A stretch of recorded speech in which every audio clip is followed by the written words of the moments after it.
जय मूल निवासी। आज मैं आपके सामने कुछ महत्वपूर्ण इन्फॉर्मेशन रखना चाहता हूं जो कि काफ़ी अहम है। इसके लिए मैं एक रिपोर्ट का जिक्र करना चाहूँगा, आपके सामने पढ़ के बताना चाहूँगा ताकि आपको आसानी हो, समझने के लिए आसानी हो।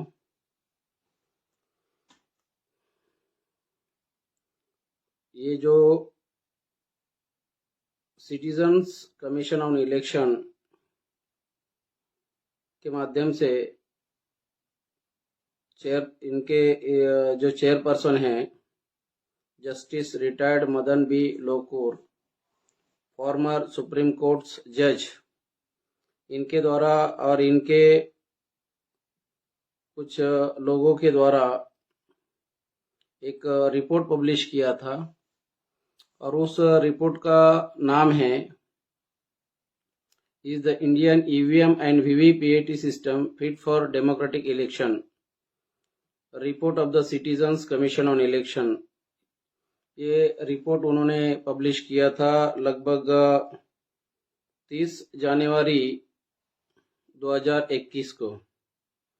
तो इस रिपोर्ट में जो महत्वपूर्ण बातें हैं ये आपके सामने मैं बताने की कोशिश करूंगा।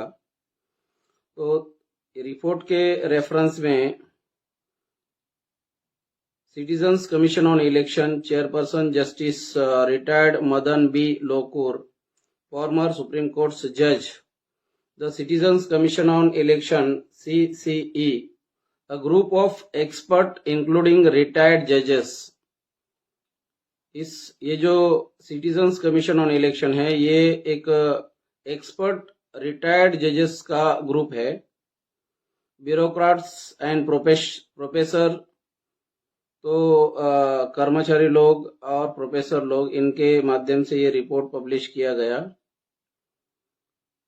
रिपोर्ट रिलीज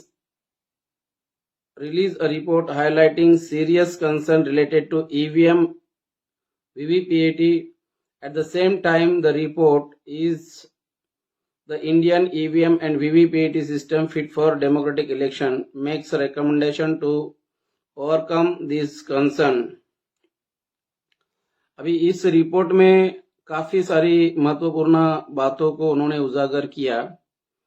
इसमें एक महत्वपूर्ण बात, जो एक महत्वपूर्ण भयानक इंफॉर्मेशन आपके सामने पेश करना चाहूंगा जो कि काफी अहम है। उसमें इन्होंने लिखा है under electronic system ECI under electronic system, Election Commission of India has lost control। अभी ये हेडलाइन के तहत उन्होंने कुछ महत्वपूर्ण बातों को यहाँ उस रिपोर्ट में लोगों के सामने इस महत्वपूर्ण बातों को रखा। There is another serious dimension to this problem under the ballot paper system.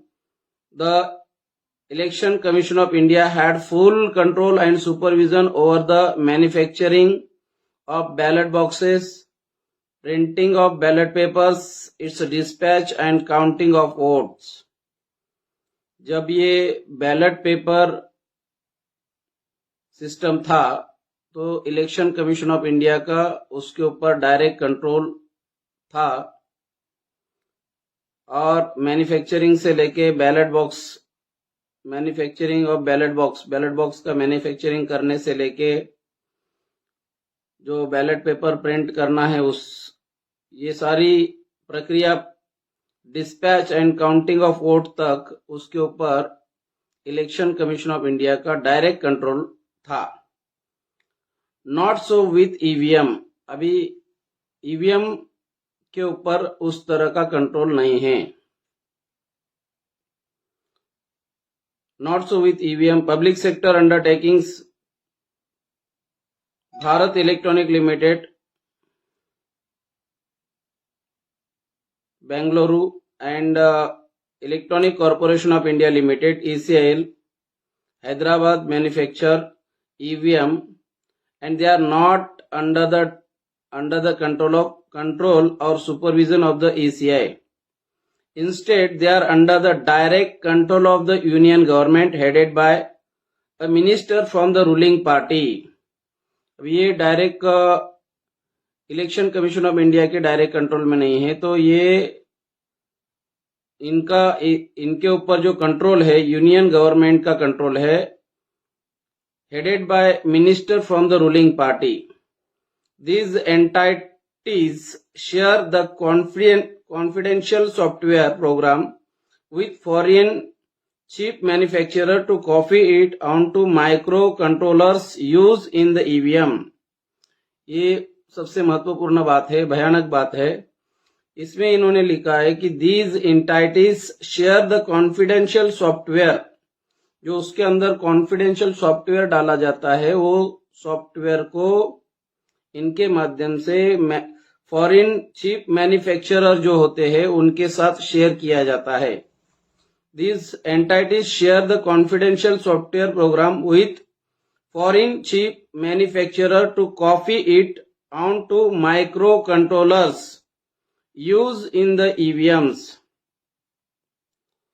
When these foreign companies deliver microcontrollers, अभी इंडिया में 2 टर्म जापान से माइक्रो कंट्रोलर चिप को लिया गया और 2 टर्म अमेरिका से माइक्रो कंट्रोलर चिप को खरीदी किया गया.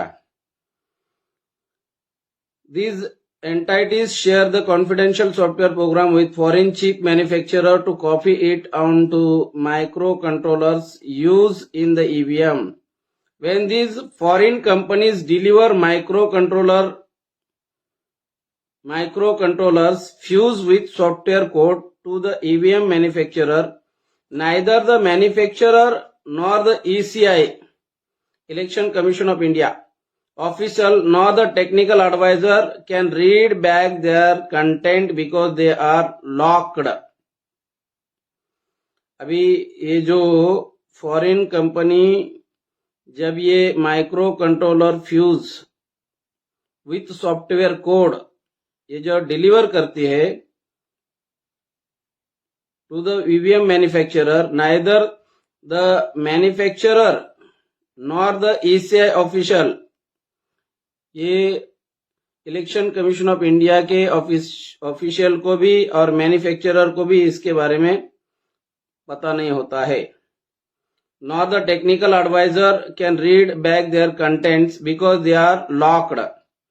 What is worse, even the public sector units seems to have lost control of EVM on election duty, and private engineers have taken over the critical task of checking and maintaining EVMs and VVPAT, starting from first level checking till the end of counting.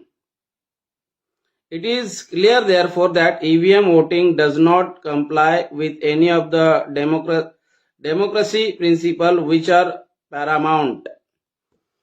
तो इस तरह से ये जो इन्होंने जो बात यहाँ पर लिखी, under the electronic system ECI has lost control. Election commission of India इनका आज के तारीख में इसके ऊपर कंट्रोल नहीं है. और सबसे महत्वपूर्ण बात जो है, भारत इलेक्ट्रॉनिक लिमिटेड, ये जो पब्लिक सेक्टर है, ये public sector the ministry of defence of India इसके अंदर इसके डायरेक्ट कंट्रोल में है. और जो electronic corporation of India limited, ये डिपार्टमेंट ऑफ एटॉमिक एनर्जी के डायरेक्ट कंट्रोल में है. साथियों, इस तरह ये जो सिटीजन्स कमीशन ऑन इलेक्शन का ये जो रिपोर्ट है, ये रिपोर्ट काफी गंभीर है. और ये जो रिपोर्ट में बहुत सारी बातों को पब्लिश किया गया है, हाईलाइट किया गया है, महत्वपूर्ण तथ्यों के साथ उन्होंने इस गंभीर बातों को यहाँ हाईलाइट किया गया है. और justice retired Madan B Lokur former supreme court के जज, इनके द्वारा ये लिखा गया, ये रिपोर्ट पब्लिश किया गया है और ये काफी गंभीर मसला है। तो हमारा जो आदरणीय वामन मेश्राम साहब के नेतृत्व में भारत मुक्ति मोर्चा के माध्यम से चुनाव आयोग के कार्यालय पर महामोर्चा, 1 लाख लोगों का महामोर्चा निकालने के लिए जो ऐलान किया है, उस ऐलान के तहत चरणबद्ध आंदोलन को घोषित किया गया है।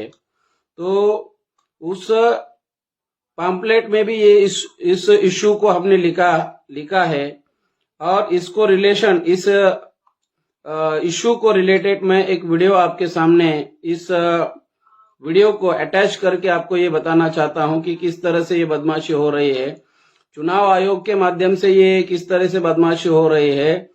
तो आने वाले समय में हम ये चाहते हैं कि ईवीएम हटाओ, बैलेट पेपर लाओ और लोकतंत्र बचाओ, इस अभियान के अंतर्गत हम आने वाले समय में दिल्ली के केंद्रीय चुनाव आयोग के कार्यालय पर 1 लाख लोगों का मोर्चा लेके जाएंगे और हर संभव कोशिश करेंगे कि आने वाले समय में जो इलेक्शन हो वो इलेक्शन बैलेट से हो, ताकि धांधली को रोका जाए। आपको क्या लगता है कि ईवीएम मैनिपुलेशन नहीं हो सकता? देखिए, ईवीएम, हम तो ये कहते हैं कि ईवीएम मैनिपुलेट हम क्यों कहते हैं कि नहीं हो सकता, कि इसमें एक तो टेक्नोलॉजिकल सेफगार्ड्स होते हैं कि हर किस्म के, एक तो जहाँ ये बनती हैं, ये जो 2 फैक्ट्रीज हैं जो करोल बाग की फैक्ट्री नहीं है, बल्कि ये एक डिफेंस मिनिस्ट्री की फैक्ट्री है बेंगलोर में और एक एटॉमिक एनर्जी मिनिस्ट्री की फैक्ट्री है हैदराबाद में।